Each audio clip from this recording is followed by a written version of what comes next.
Hello everyone, I am Jeet from Standard 10 from SC International School, Borivali. So what are we going to learn today? We are going to learn about Pythagoras theorem. So what does Pythagoras theorem mean? Pythagoras theorem means that in a right angle triangle, the square of the hypotenuse is equal to the sum of the squares of remaining two sides. So now look at the figure. Triangle ABC is a triangle. This triangle is a right angle triangle and measure of triangle ABC is a 90 degree. We all know that the measure of a right angle triangle is always of 90 degree and AC is the hypotenuse. So we have to prove this part. AC square is equal to AB square plus BC square, because the theorem states that the square of the hypotenuse is equal to the sum of remaining two sides. So for proving that, first we will draw a line perpendicular BD on hypotenuse AC.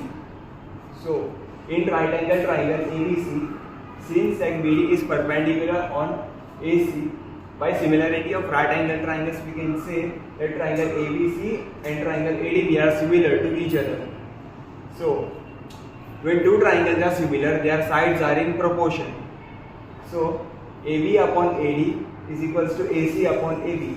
These are the corresponding sides of similar triangles of these two triangles ABC and ADB. So by doing cross multiplication, we will get AB into AB square is equals to AC into AD. We will mark this as equation number 1.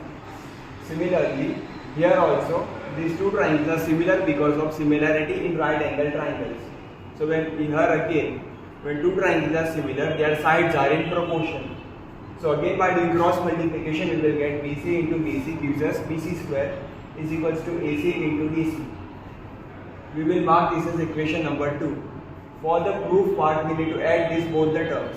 So by adding 1 and 2, we will get AB square plus BC square is equals to AC into AD plus AC into DC. Here out of these four terms, AC is the common term. We will pick out the common term outside. So AC into AD plus DC. Now look at the figure. AD plus DC makes the segment AC. So AC into AD plus DC gives us AC into AC. So AC into AC, that is AC square. Hence we can say that AC square is equals to AB square plus BC square. Hence the theorem states that the square of the hypotenuse is equal to the sum of the squares of other two sides. Thank you.